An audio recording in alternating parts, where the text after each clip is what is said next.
उन्होंने कहा कि बात हर मंदिर ढूंढने की जरूरत नहीं है हर जगह पे, उन्होंने बोला भी एक बयान में, और ये बोला कि मथुरा काशी पे भी अब एक बड़ा दिल दिखा के काम करना चाहिए। इस पर कुछ बातचीत आप लोगों की मुज़ाकरात नहीं हो रही है?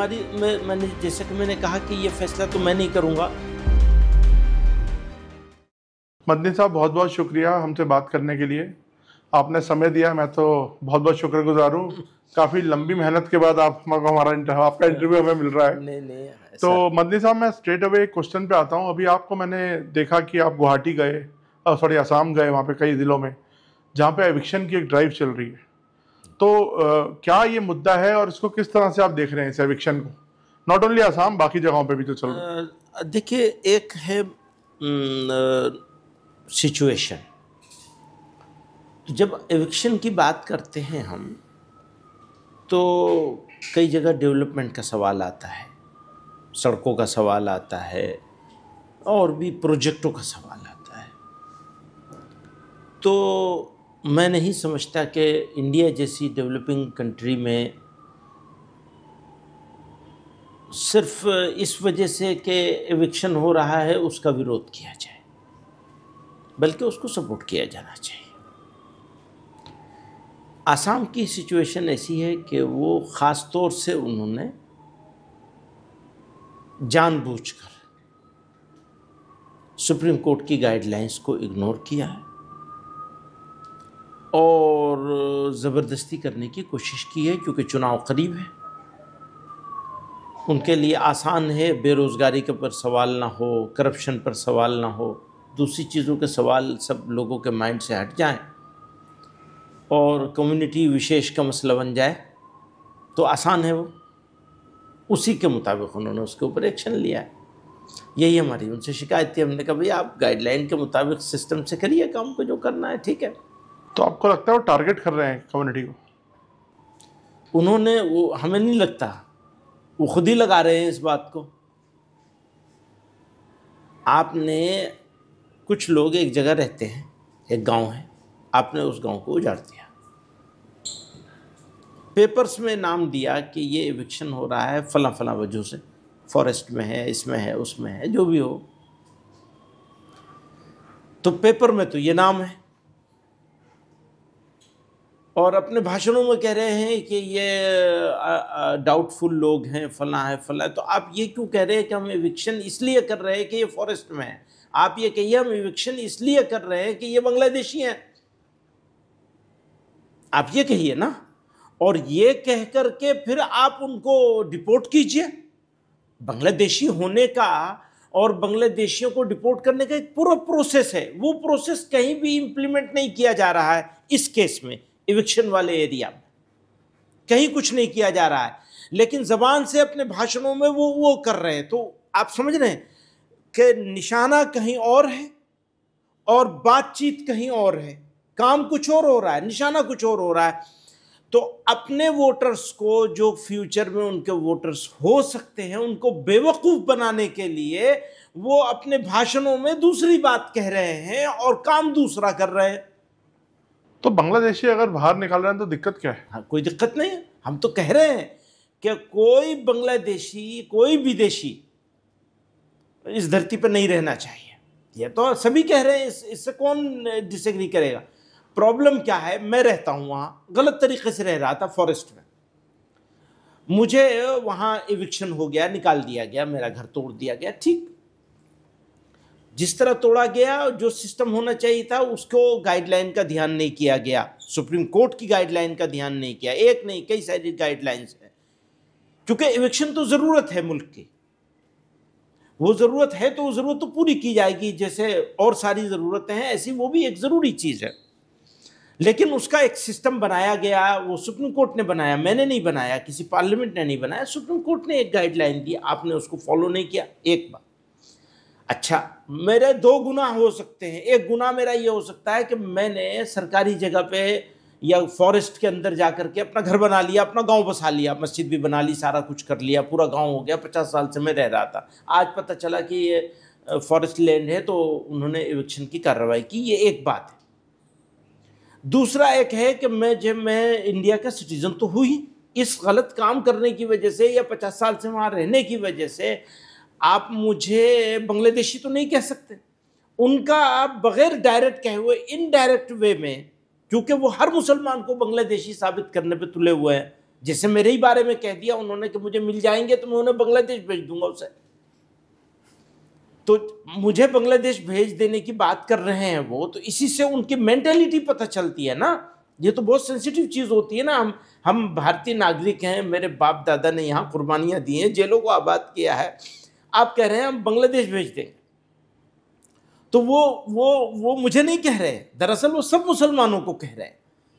तो आपत्ति इसके ऊपर है। मुझे ज़्यादा दुख इस बात का है कि वो एक मैं वहाँ भी ये बात कही, मैंने गुवाहाटी में जब मीडिया वालों से बात कर रहा था तो मैंने उनको ये बात कही वहाँ कि भाई आप मुझे भेजना चाहते हैं, मैं जाने के लिए आपके पास आ गया हूँ, मिल गया हूँ, मुझे भेज दीजिए आप। अच्छा, आपकी पार्टी कहती है कि जेल में बंद करो, इन्हें गिरफ्तार करो, तो मैं गिरफ्तार होने के लिए भी तैयार हूँ, जो चाहे आप कर ले, मैं हूँ मौजूद यहाँ आपके पास।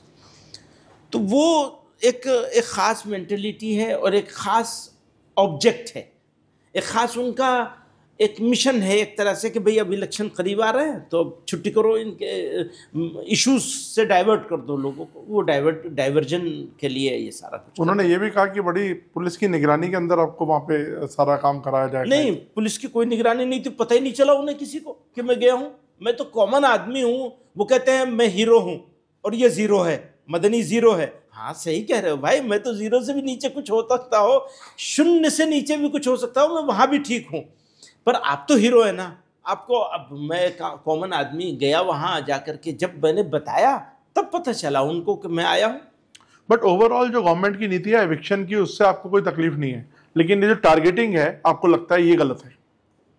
मोटे तौर पर हम यही बात कहना चाहते हैं कि ये टारगेट किया जाना और गाइडलाइंस को फॉलो नहीं करना, ये मोस्ट ऑब्जेक्शनेबल चीज़ है। सर अब हम आते हैं वक्फ, आपका एक बड़ी लड़ाई चल रही है सरकार से भी और सिस्टम से, तो इस पर आपका क्या बात पहुंची है और क्या इसका भी इस समय क्या करंट सिचुएशन? देखिए, वक्फ के बारे में हमारी सरकार ये कहती है कि हमने ये वक्फ को बचाने के लिए किया है और वक्फ को वो ख़राब होने से रोकने के लिए किया है, वक्फ में जो गड़बड़ चल रही थी उससे रोकने के लिए किया है, सरकार ये कहती है। अब अगर हम इससे एग्री करें कि सरकार का ये कहना सही है, तो वक्फ के अमेंडमेंट में जो उन्होंने नए अमेंडमेंट जो कुछ लाए हैं उससे तो साफ ये पता चल रहा है कि बजाय फ़ायदा करने के नुकसान कर रहे हैं। अब उन्होंने तो बना लिया तो हम क्या कर सकते? आपसे कंसल्ट तो किया होगा? नहीं किया ना, किसी से कंसल्ट नहीं किया। वो जो कमेटी थी उस कमेटी के सामने जो जाकर के हम लोगों ने जितने पॉइंट्स दिए थे उनमें से किसी एक को भी कंसीडर नहीं किया, ना उस कमेटी ने ना सरकार ने। सरकार को तो जरूरत ही नहीं है। सरकार तो आपसे सलाह लेती रहती है, हमें पता चला। सरकार तो मेजोरिटेरियन एटीट्यूड के साथ चल रही है। हमारी मेजोरिटी, हम जो चाहेंगे कर लेंगे और जो चाहेंगे कानून। मेजोरिटी है कहाँ? लेकिन जितनी भी है, जैसी भी है, कानून बनाने भर की तो है ना। पार्लियामेंट में तो जो जैसे अपोजिशन ने तो अपोज किया ही है उसको। लेकिन आपको लगता नहीं अपोजिशन भी कोई एक म्यूटेड अपोजिशन है? उस तरह से जो भूमिका उनको निभानी चाहिए थी नहीं निभाई। आपने शायद कहीं बोला भी था। ऑफ कोर्स, ये तो हम पिछले 10 साल से इस बात को कह रहे हैं कि अब डेमोक्रेसी के लिए ये ख़राब बात है कि अपोजिशन को जैसा रोल होना चाहिए वो रोल अपोजिशन। बट अपोजिशन मुसलमानों की बात करती है, उसको आप किस तरह से देखते हैं? देखिए, मुसलमानों का इशू अपोजिशन क्यों उठाएगी? सरकार क्यों नहीं समझेगी इसको? नहीं, सरकार है। मैं एक बात बोल रहा हूँ कि ऐसा एक प्रोजेक्शन है कि अपोजिशन मुसलमानों की बात करती है, सरकार मुसलमानों के हित की बात नहीं देखती, ऐसा एक नहीं। मैं इसको दूसरी तरह देखता हूँ जी। मैं इसको एक तो एक मुसलमान और अदर्स के होना नहीं होना चाहिए। हाँ, डिवाइड भी नहीं करता हूँ मैं तो ये कहता हूँ कि हमारी सरकार है, सरकार बन गई तो हमारी सरकार है। yes. मुसलमानों की भी सरकार है। yes. और मुसलमानों के जो इश्यूज हैं उनको पॉलिटिक्स से ऊपर उठकर, इलेक्शन के वक्त के लिए आप पॉलिटिक्स छोड़ दीजिए, जो कहना है कहिए और करिए, लेकिन जनरल हालात में तो आपको सबके इश्यूज को सबके बट वो तो कहते हैं कि हम लोग तो सारी जो गवर्नमेंट की बेनिफिशियरी पॉलिसीज हैं वो सब मुसलमानों तक भी पहुंच रही हैं, उसके बेनिफिशियरीज हैं। सरकार तो ये कहती है। हाँ, कह रही होगी, सरकार के पास डेटा भी होगा इसके कहने का, लेकिन अभी आपने जहाँ से शुरू किया औकाफ से, तो हमारा मुद्दा यही है कि आप कह रहे हैं हम औकाफ को बचाने के लिए कर रहे हैं, औकाफ की भलाई के लिए कर रहे हैं, और काम बुराई वाला कर रहे हैं। तो कैसे, मतलब इसको कैसे हम बट आप मुझे कैसे करेंगे? लेकिन एक जैसे बात थी कि वो कह रहे हैं कि वक्फ पे सारे जो अमीर मुसलमान हैं, जो एलीट हैं, उन लोगों ने कब्जा किया हुआ है ज़मीनों पे, और अगर हम ये लाते हैं तो देखिए कोई आउटरीच भी नहीं हुआ पब्लिक में, उस तरह का कोई आउटरीच नहीं हुआ। अगर गरीब आदमी नहीं, लेकिन अगर गरीब आदमी, पब्लिक का आउटरीच, मिलियन लोगों ने इसके ऊपर अपने जुलूस निकाले हैं, प्रोटेस्ट किए हैं, तो और क्या तरीका होगा आउटरीच का? आउटरीच का मतलब आप समझते हैं कि दुकानें जलाई जाने लगे? नहीं, ये तो बुरी बात होगी ना, वो कैसा आउटरीच होगा? लेकिन कम्युनिटी ने अपना एक्सप्रेस किया है, बिल्कुल पूरी ताकत के साथ किया है, जो डेमोक्रेटिक तरीके जितने हो सकते हैं उसको। तो अभी क्या करंट स्टेटस क्या है इसका कानून? अब तो वो कुछ कोर्ट में चल रहा है, देखिए क्या होता है। आप लोग भी लड़ाई लड़ रहे हैं कानूनी इस पे? लड़नी ही पड़ेगी, क्या करें। सर अब आते हैं ऑपरेशन सिंदूर पे। मैंने कुछ आपके मैं रिसर्च कर रहा था, पढ़ा, तो आपने सपोर्ट किया कि सरकार का जो पोजीशन था, और मैं तो आपको इनफैक्ट तब से देख रहा हूँ जब आपने मुशर्रफ को यहाँ पर बोला था कि भाई माइंड योर ओन बिजनेस। तो आपने किस तरह से देखा इस ऑपरेशन सिंदूर को?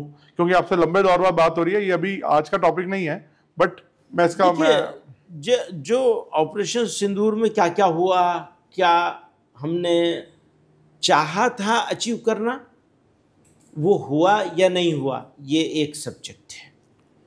अगर हुआ तो कितना हुआ, कितना रह गया, ये दूसरा सब्जेक्ट है। तीसरी बात है कि आपने अचानक से बंद कर दिया, क्यों बंद कर दिया? वो अचीव हो गया था तब बंद किया है। ये सारे सवाल हैं बात के। लेकिन जिस वक्त जंग हो रही थी, ऑपरेशन स्टार्ट किया गया था, जिन हालात में, इसमें दो बातें बहुत इंपॉर्टेंट हुई हैं।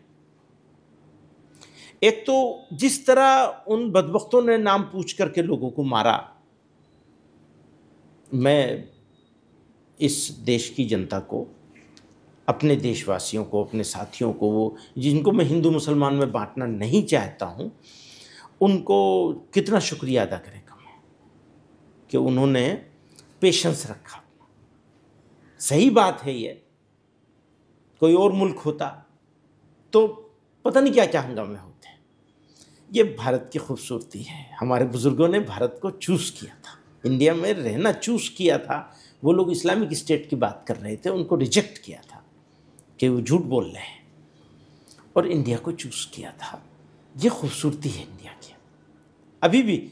अभी भी जैसे आप कह रहे थे कि इस्लामोफोबिया बहुत हो गया है या हो सकता है, इस सब के बावजूद उस शर्मनाक हादसे को फेल करने में सबसे बड़ा रोल जो था वो इस देश की सिविल सोसाइटी का था, आम नागरिकों का था, कि उन्होंने इसको पहचाना, समझा कि ये दरअसल इस मुल्क में बसने वाले और रहने वाले कम्युनिटीज़ को, समुदायों को लड़ाने की साजिश है।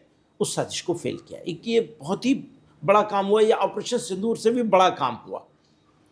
फिर उसके बाद जब ऑपरेशन सिंदूर का फैसला ऑपरेशन गवर्नमेंट ने किया, तो जो लोग गवर्नमेंट को हमेशा क्रिटिसाइज़ करते हैं, जिनका अच्छे काम पे भी क्रिटिसाइज़ करना ड्यूटी होता है, जिनको हम कह रहे थे कि अभी रोल नहीं प्ले किया, उन्होंने भी सबने सपोर्ट किया। तो हमारी तो ड्यूटी है ये कि हम साथ खड़े होंगे अपनी सेनाओं के। तो बस वही था, उतना ही है वो बात। बंदे जी, मैंने आपका कहीं पे एक बयान पढ़ा था कि आप कहते हैं कि हमारी किसी से कोई दुश्मनी नहीं, ना आरएसएस से, ना बीजेपी से, ना सरकार से। हम आरएसएस के साथ भी काम करने को तैयार हैं। हाँ। तो अभी आपने जैसे जिस तरह से आरएसएस का भी कुछ आउटरीच बढ़ा है हाल में टुवर्ड्स मुस्लिम, तो किस तरह से इसको देखा जाए? अच्छा है, मतलब इसको बहुत सारे इफ एंड बट हैं इसमें अभी भी, लेकिन थोड़ा सा इसको अगर तफसील से बताएंगे, you know, because people want to know the view.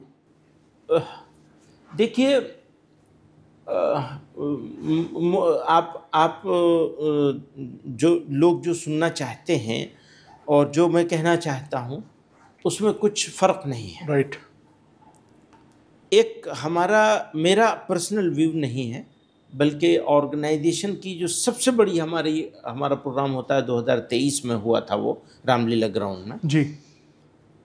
अभी भी हम करने वाले हैं, वो फिर अक्टूबर नवंबर में फिर करने वाले हैं। तो उस मौके पर हमने रेजोल्यूशन पास किया था, ये कहा था इंगेज होना चाहिए, डिफरेंसेस हैं, उन डिफरेंसेस को मिनिमाइज करने का तरीका डायलॉग के सिवा कुछ नहीं है। जो तरीके से सरसंघ चालक बीच में उन्होंने ज्ञानवापी वाले इशू पर भी एक बात कही थी, वो सराहनीय थी।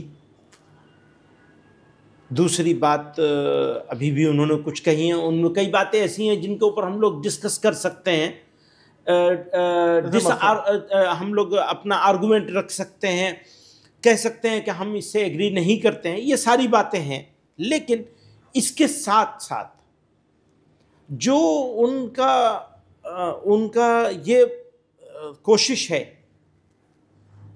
उसको सराहा जाना चाहिए डिफरेंसेस के बावजूद। और ये कि कोई भी मौका अपॉर्चुनिटी मिले मुसलमानों के किसी भी ग्रुप को, हमको मिले, किसी और को मिले, किसी और को मिले, वो किसी को भी चूज करें, क्योंकि ये तो उनकी चॉइस होगी कि वो किसके साथ बैठना पसंद करेंगे, किसी के साथ भी करें, हम उसको सपोर्ट करते हैं। बैठने को, बातचीत करने को पूरी ताकत के साथ सपोर्ट करते हैं, वेलकम करना चाहते हैं। और डिफरेंसेस तो होते हैं, वो रहेंगे और उनमें कुछ कम हो जाएंगे ज़रूर। अगर बैठेंगे तो कई चीज़ों पर सहमति ज़रूर बन जाएगी, तो वो इस देश के लिए, मुल्क के लिए, लोगों के लिए अच्छी चीज़। सर मैं आसाम पर वापस आता हूँ कि क्या आप किसी पॉलिटिकल पार्टी को वहाँ सपोर्ट कर रहे हैं? ना, बिल्कुल बिल्कुल नहीं। तो कोई फोटोज जैसे कुछ सर्कुलेट होती हैं कि कोई मतलब जमात से लोग मिलने आए कांग्रेस के या किसी के? ना, ऐसा कुछ नहीं, कोई ऐसा कुछ नहीं है। अभी दिल्ली में एक पिछले दिनों काफ़ी इसको कुछ लोगों ने बनाया, ये देखा मैंने, एमपीज को बुलाया था, उसमें कांग्रेस के एमपी भी थे, लेकिन उसमें सारी पार्टियों के एमपी थे। अब इत्तेफाक से बीजेपी का कोई एमपी नहीं हो, ना पहले नजमा हिप्तुल्लाह आया करती थी, मुख्तार अब्बास साहब। हम तो हमेशा करते हैं, ये नई चीज़ नहीं हुई है। साथ में कोशिश होती है हर सेशन में करें, हर सेशन में नहीं कर सकते तो साल में एक मरतबा जरूर करते हैं। हाँ, वो जनरल बातचीत होती है। बीजेपी से क्यों नहीं आता एमपी? बीजेपी से एमपी उनको एमपी है ही नहीं कोई मुस्लिम, तो क्या करेंगे? Oh yes, that way. वो अब उसको हम क्या करें? तो मतलब आप साफ बोल रहे हैं कि कोई सपोर्ट नहीं है? नहीं, किसी को कोई मतलब नहीं, कोई मतलब नहीं, किसी के साथ नहीं, और बीजेपी के साथ भी नहीं, क्योंकि वहां पे दूसरी साइड आपका दिक्कत क्या है? एक साइड समझती है उसके साथ है, दूसरी समझती है उसके साथ है। हाँ, किसी को पता नहीं चल पाता कि आप किसके साथ हैं। हाँ, तो ये तो लोगों की समझ की बात है। अब इसका क्या इलाज है? वो कहते हैं जी तुम जो लड़ाई लड़ोगे, तो मैंने उनको ये सवाल किया उनसे कि भैया कितने साल के बाद मैं यहाँ आया हूँ, तो ऐसा तो नहीं है कि अगर मैं पॉलिटिक्स करने लगूँ तो मुद्दे नहीं है वहाँ, मुद्दे तो बहुत सारे हैं, लेकिन मैं तो पॉलिटिक्स नहीं करता हूं, इसलिए जाता भी नहीं हूं, जाता भी हूं तो बस गया, कुछ प्रोग्राम किए अपने, वापस चले आए। मीडिया के साथ तो कभी 10 साल में पहली मर्तबा मीडिया से मैंने बात करी है वहाँ। वैसे भी मीडिया वालों को तो हमेशा मुझसे शिकायत रहती है कि मैं गायब रहता हूँ, मिलता नहीं हूँ। यस, तो ये तो है, ये जायज़ शिकायत है, आपको मिलना बड़ा मुश्किल है। तो वहाँ पे भी यही मैंने कहा, मैं 10 साल में पहली मर्तबा आपसे बात कर रहा हूँ, तो मैं क्या पॉलिटिक्स कर रहा हूँ? पॉलिटिक्स करेंगे तो सबसे ज़रूरी टूल तो मीडिया होती है कि भाई मीडिया को साथ लिया जाए, उनसे बात किया जाए, उनके साथ। आप मीडिया से नाराज हैं? नहीं, सच्ची नहीं, ईमानदारी की ईमानदारी की बात यह है कि मीडिया वन साइड है, तो क्या बात करेंगे? बट ऐसा क्यों लगता है आपको? हम तो हमेशा रीच आउट करते हैं, सब लोग। ऐसा ही है, आपकी बात नहीं है, मतलब आप पर्सनल मत लीजिए, पर्सनली मैं दोस्त हैं, मैं एक ओवरऑल बात कर रहा हूँ। हाँ, तो पर्सनल कुछ नहीं है, ओवरऑल बात यह है कि मीडिया एक खास नैरेटिव सेट कर रहा है मीडिया ने, और उस नैरेटिव को चला रही है, और उससे फ़ायदा मीडिया को हो जाएगा, ज़रूर बिक जाएगी चीज़, सेंसिटाइजेशन हो जाएगा, लेकिन मुल्क का नुकसान है, मुझे ऐसा लगता है। तो जब कोई चीज़ मुल्क के नुकसान में मुझे लग रही है तो मैं वहाँ क्यों इंगेज? अच्छा, एक और चीज़ सर, मैंने देखा था, पीछे की बात है, रेडिकलाइजेशन, फंडामेंटलिज्म, टेररिज्म, इन सब चीज़ों पे भी आपका शायद एक रेजोल्यूशन एक आया था, और आता रहता है इसमें कई बार, है ना? तो इसको कम करने में कैसे आप लोग रोल प्ले कर रहे हैं?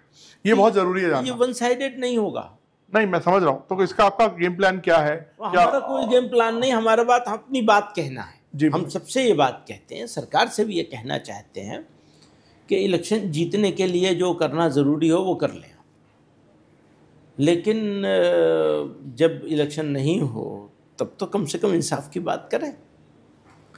तो इंसाफ छूट रहा है, ये एक एहसास है।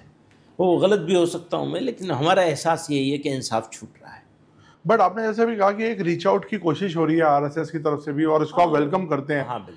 तो इसमें कुछ आगे बात बढ़ रही है आप लोगों की तरफ से भी कुछ? अब नहीं, आगे तो जैसे उन्होंने कहा कि हर मंदिर ढूंढने की जरूरत नहीं है हर जगह पे, उन्होंने बोला भी एक बयान में, और ये बोला कि मथुरा काशी पे भी अब एक बड़ा दिल दिखा के काम करना चाहिए। इस पर कुछ बातचीत आप लोगों की नहीं हमारी, मैंने जैसे कि मैंने कहा कि ये फैसला तो मैं नहीं करूंगा क्या अब कौन बात करेगा कौन नहीं करेगा, कौन किसके साथ, लेकिन होनी होंगे जिसके साथ भी हों हम सपोर्ट करते हैं, बातचीत के लिए तो बिल्कुल सपोर्ट करते हैं। अच्छा सर, हमारी कंट्री ने एक और पोजीशन लिया कि पाकिस्तान के साथ बिल्कुल बातचीत नहीं होनी चाहिए।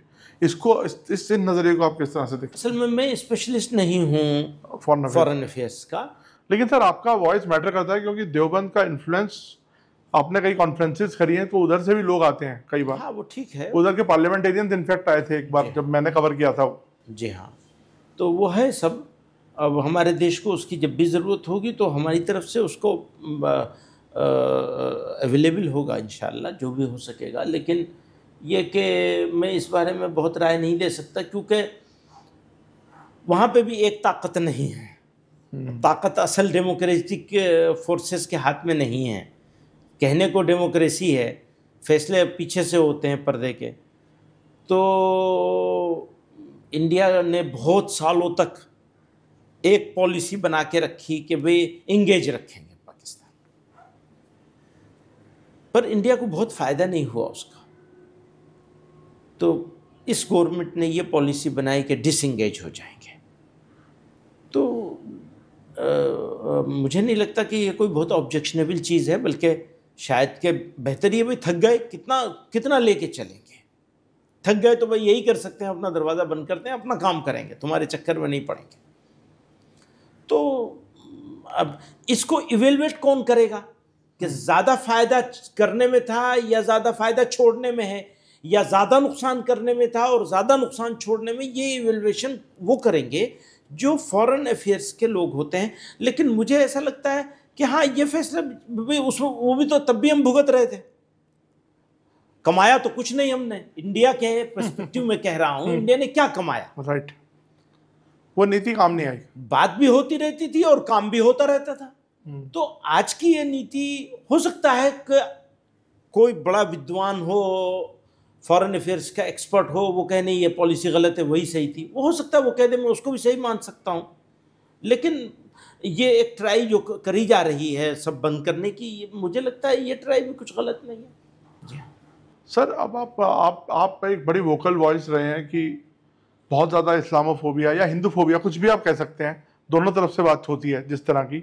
अब इस डिफरेंसेस को सोसाइटी में, सिविल सोसाइटी में कम करा कैसे जा सकता है? क्योंकि देखिए, you are the scholar and you are the one who is heading this big organization, तो आप लोग का भी तो कोई ना कोई आउटलुक होता होगा ना कि किस तरह से ब्रिज किया जाए इन चीज़ों को। क्योंकि मेरे को लगता है, जहाँ तक मुझे लगता है कि बहुत मिनिस्क्यूल माइनॉरिटी है जो इस तरह की बातें करती हैं दोनों तरफ से। हाँ, लेकिन वो सुनी जाती है, बहुत जो वोकल है, आवाज़ हो जाती है, और उससे गलत इंप्रेशन पड़ता है, उसका इम्पैक्ट पड़ता है। जैसे मैंने कहा, अगर दूर से देखने में जैसा नज़र आता है वैसा होता तो कुछ ना कुछ रिएक्शन आना चाहिए था। उसके बाद नहीं आया, लोगों ने समझदारी का सबूत दिया और दुष्ट लोगों के षड्यंत्र को, नापाक षड्यंत्र को फेल किया। ये तो बहुत बड़ा उदाहरण सोसाइटी ने किया है जी। तो सोसाइटी तो बहुत मतलब जितने भी उसकी तारीफ़ करी जाए कम है। और मुझे पहली मर्तबा मौका मिला है उसके बाद आज आपके साथ बैठ के कहने का। मैं बार बार कहना चाहता था ये बात कि मुझे इस बहुत आशावादी इंसान हूँ मैं। मुझे पूरा यकीन है कि दुष्ट लोगों की सारी साजिशें फेल होंगी और भारत अपनी उसी शान से चलेगा जो इसका सदियों नहीं हज़ारों साल से बना हुआ है। और यहाँ के लोग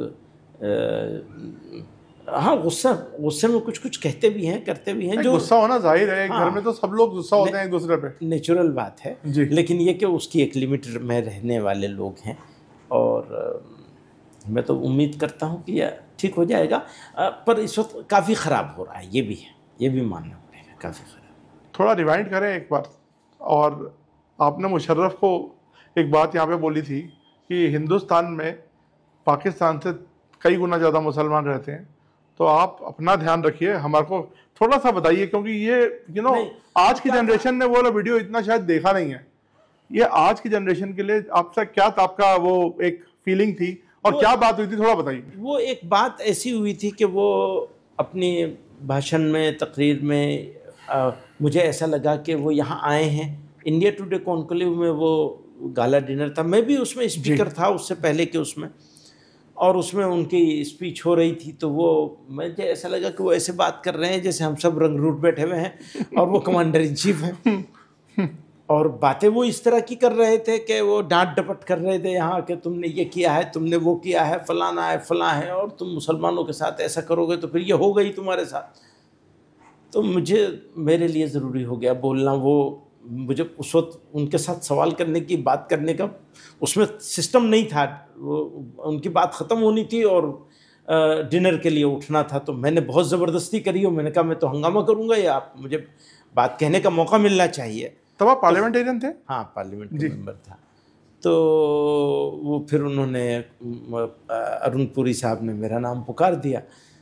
तो वो मुझे वो जो बात उस वक्त कहनी थी वो मैंने कही आराम से, उसको कहना ज़रूरी था मेरे लिए। बट वो मैंने देखा वीडियो, उस समय इतना बड़ा मीडियम नहीं होते थे कि फैले, लेकिन फिर भी करोड़ों लोगों ने उसको देखा। और मैं भी आप तब से मेरा मतलब मन में आया कि मैं आपका एक जाकर इंटरव्यू जरूर करूंगा। तब से मैं आपके पीछे पड़ा हुआ।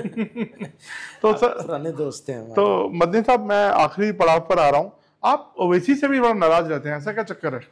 मुस्लिम लीडरशिप क्या कंपीटिंग है क्या, या क्या है? नहीं, कंपटीशन तो हर जगह होता है सर। नहीं, बिल्कुल नहीं। मैं उनको बहुत तारीफ़ करता हूँ। अभी उन्होंने ऑपरेशन सिंदूर के मौके पर भी जिस तरह की लाइन ली है, तो एक नेशनलिस्टिक अप्रोच है। इससे पहले पाकिस्तान में जाकर उन्होंने इस तरह की लाइन ली है। मैं पाकिस्तान उसको प्रेस करता हूँ। अच्छा, बहुत पुरानी बात है। एक पार्लियामेंट्री डेलीगेशन गया था, वहाँ उनका किसी स्टूडियो में उनका इंटरव्यू हो रहा था। तो उन्होंने बहुत ज़ोरों से वही बात कही जो मैंने कही थी। थोड़ा डिफरेंट था स्टाइल, उनका स्टाइल डिफरेंट है। वो पढ़े लिखे काबिल आदमी सर, आप अपने आप को हमेशा डाउन प्ले में देखता हूँ करते हैं। रियल बात है, मैं इसमें कुछ यानी तंज नहीं कर रहा हूँ, बिल्कुल रियल बात है। तो बहुत काबिल आदमी हैं और पावरफुल भी हैं। तो उन्होंने वो बात, अब डिफरेंस को शो करना विरोध नहीं होता। यस, ये बात हमारे प्राइम मिनिस्टर साहब को भी समझनी चाहिए, सरकार में बैठे हुए लोगों को भी, अपोजिशन में बैठे हुए लोगों को भी, सबको समझनी चाहिए कि अगर हम या कोई भी कुछ विरोध कुछ ऑब्जेक्ट कर रहा है, कुछ एतराज़ कर रहा है, तो इसका ये मतलब नहीं है कि वो तुम्हारा विरोधी है।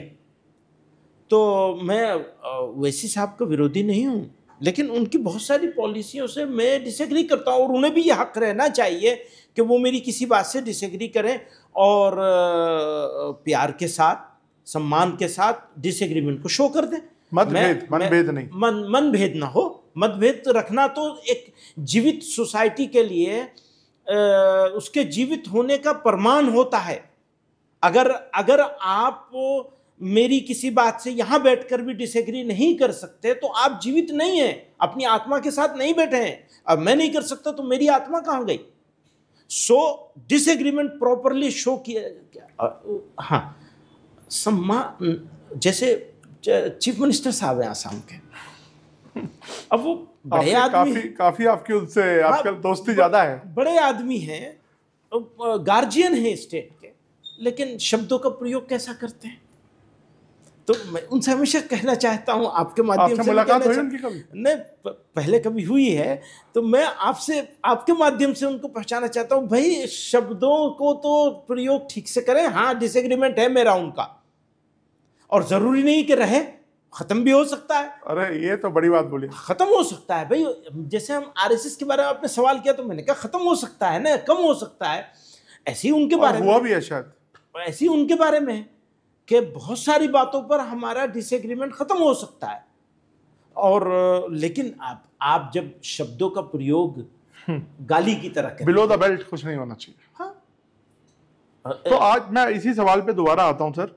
आज की डेट में आप भी पार्लियामेंट में रहे हैं, देर तो नहीं हो रही आपको? आप चलिए, पार्लियामेंट, आप भी पार्लियामेंटेरियन रहे हैं, क्या आज की जो शब्दावली है अक्रॉस द पार्टी लाइन, मैं बीजेपी या कांग्रेस और ऑपोजिशन नहीं बोल रहा हूँ, आपको लगता है स्तर बहुत निम्न हो गया? हाँ, कम हुआ, कम हुआ। तो इसको थोड़ा सा अगर आप एनालाइज करें। नहीं, कुछ एनालिसिस ज़्यादा करने की ज़रूरत नहीं है, इसका ध्यान प्राइम मिनिस्टर साहब भी नहीं रखते हैं। तो कम्युनिटीज़ के बारे में बात करते हैं और शब्दों को घुमा फिरा के बात करते हैं। इससे तो एहतियात करनी चाहिए सब लोगों को। हम मुल्क को बनाना है और चलाना है, तो ये तो जिम्मेदारी प्राइम मिनिस्टर साहब की है, सरकार की है। सर आप इस देश के एक इम्पॉर्टेंट स्टेक होल्डर हैं, ठीक है, एक इम्पॉर्टेंट पोजीशन पे बैठे हैं। मैं ये जानना चाहता हूँ कि जो सिक्योरिटी पॉलिसी है इस गवर्नमेंट की और पिछली गवर्नमेंट की, इसमें आप कुछ फ़र्क देख रहे हैं? और आपको क्या लगता है कि एक अच्छा था, अब हमारा जो एक बेस है वो स्ट्रांग हुआ है पहले से? हाँ, यकीनन स्ट्रांग हुआ है, इसमें कोई शुबा नहीं, कोई डाउट नहीं, पहले से स्ट्रांग हुआ है, बिल्कुल पहले से बेटर भी हुआ है, स्ट्रांग भी हुआ है, बिल्कुल ये मानना पड़ेगा। जी हाँ। तो किस आधार पे आप ये थोड़ा सा अगर आप समझाएं तो? देखिए वही बात कि मैं सिक्योरिटी एक्सपर्ट नहीं हूँ, नहीं, लेकिन दूर से बैठ के देख रहा हूँ। आप करिए, लेकिन एक बात है, आप काफ़ी आपसे कंसल्टेशन भी चीज़ों को लेके होता है, हमें पता है, और आप काफ़ी स्टेक होल्डर रहे हैं। मैं दूर से बैठ के देख रहा हूँ और मुझे ऐसा लगता है कि लॉ इन्फोर्सिंग एजेंसीज में प्रोफेशनलिज्म बढ़ा है। और मोटे तौर पर हम ये देखेंगे तो ओवरऑल अगर देखेंगे पूरा, कहीं कहीं कोई शिकायत कोई निकाल लाएगा कि नहीं आप गलत कह रहे हैं, फला जगह ऐसा हुआ, हाँ हुआ है, बहुत जगह पे हुआ है। लेकिन जब हम पिछले 10 साल और उससे पिछले 10 सालों को देखेंगे तो ज़मीन आसमान का फ़र्क है, बिल्कुल ज़मीन आसमान का क्लियर फ़र्क है। अब उसकी बहुत डिटेल में मैं जाऊंगा तो आपका भी टाइम ख़राब होगा, मेरा भी ख़राब होगा, लेकिन ये मोटे तौर पर मैं ये बात माननी पड़ेगी कि प्रोफेशनलिज्म भी बढ़ा है और काम के तरीक़े में बेहतरी आई है, और मज़ीद बेहतरी की ज़रूरत है, वो होनी चाहिए। वो हमेशा अच्छा से अच्छा करने की ज़रूरत तो रहती है। तो बट आपको लगता है कि सरकार को थोड़ा और इंक्लूसिव होने की ज़रूरत है? हाँ, ये सही, इंक्लूसिव होने की ज़रूरत है। इंक्लूसिवनेस जैसे सबका साथ सबका विकास जो एक वो है, लॉ इन्फोर्सिंग एजेंसीज के काम को अगर इंक्लूसिवनेस बढ़ेगी तो उनका काम और आसान हो जाएगा। वो इंक्लूसिवनेस बढ़नी चाहिए। जैसे मैं कह रहा हूँ हमारी सरकार है, हमारे प्राइम मिनिस्टर है, ऐसे ही सरकार को भी एटीट्यूड रखना। आप बाहर विदेशों में जाते हैं, जब आपका इंटरेक्शन लोगों से होता है, तो क्या बाहर आप कभी काउंटर करते हैं, जैसे आपने मुशर्रफ को किया था कि हम, तो क्या कभी थोड़ा बताएं एक आध वाकया कि कभी ऐसा कुछ हुआ हो और आपने बताया कि नहीं ऐसा नहीं है, भारत में एक गलत पिक्चर प्रेजेंट की जा रही है? इसका मौका किसी बड़े लोगों के साथ बहुत नहीं मिलता है, लेकिन मैं जैसे बार बार लोग कहते हैं कि यहाँ की सिचुएशन ऐसी हो रही है कि वो होगा, जेनोसाइड होगा मुस्लिम्स का, ये कहा जाता है बाहर, और कई मरतबा डायरेक्टली हमारे मुझसे भी कहा जाता है। तो मैं इसको मानने के लिए तैयार नहीं होता हूँ कभी कि ऐसी कोई सिचुएशन होगी। और मैंने अभी अभी इत्तेफाक से आपके सामने वो जो बदबख्तों ने किया था काम आकर के वहाँ पहलगाम में, तो उसके बाद आराम से हो सकता था, बहुत कुछ हो सकता था, थोड़ा तो हो सकता था ज़रूर, थोड़ा सा तो ज़रूर हो सकता था, नहीं हुआ। तो इसके पीछे किसी सरकार का कमाल नहीं है, सरकार का भी कमाल है एक दर्जे में, मैं उसको डिनाई टोटल नहीं करूँगा, लेकिन सिविल सोसाइटी का कमाल है, बड़ा तो सिविल सोसाइटी का कमाल है कि उसने साथ दिया है और ये समझा है कि साजिश क्या है।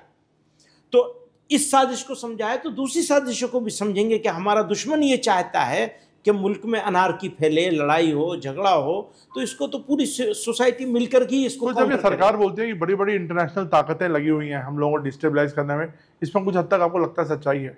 बिल्कुल है सच्चाई, इसमें क्या शुबा है। सारी दुनिया में ये वो बड़ी ताकत है तो सारी दुनिया में यही करती चली आई है, कोई नई बात तो है नहीं उनका।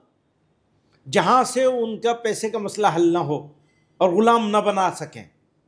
पहले ज़माने में गुलाम बनाते थे फौज ला करके, अब गुलाम बनाते हैं टैरिफ लगा के। एक बार बताइए, टैरिफ पे जो हमारा हम एक बात बिल्कुल साफ है, इंडिया को स्टैंड करना चाहिए। तकलीफ उठा लेंगे, आधी रोटी खा लेंगे, आधी रोटी खाएंगे, सूखी रोटी खाएंगे, पर झुकेंगे नहीं किसी के सामने। तो ये अच्छी पोजीशन ली इंडिया ने। अच्छी पोजीशन है, पर इसमें बाकी रखना है, वरना झगड़ा भी होगा हमारा। बाकी रखना है इसके ऊपर, नहीं लेकिन अगर झुकना नहीं, कोई कॉम्प्रोमाइज करने की जरूरत नहीं है। ऑफ कोर्स कॉम्प्रोमाइज अगर होता है बराबरी के लेवल पर तो जरूर करना चाहिए, लेकिन अगर झुकना पड़े नहीं होना चाहिए। तो आप मोदी की पोजीशन जो उन्होंने टैरिफ पे ली है, आप उसके साथ? हम साथ हैं। टैरिफ पर जो भी पोजीशन ली है वो रहनी चाहिए। बाकी यही बात मैं कह रहा हूं, देखिए आज उन्होंने गुलाम बनाने की कोशिश की और वो फिर डिस्टेबलाइज करने की कोशिश भी करेंगे। जितनी ताकतें जहाँ जहाँ से जो भी कर सकते हैं वो करेंगे, लेकिन इंडिया इंडिया है, उसका जवाब देंगे। पर यही है कि झुकना चाहिए, बस झुकना नहीं। For more of such videos, do like, share and subscribe to ET Now Swadesh.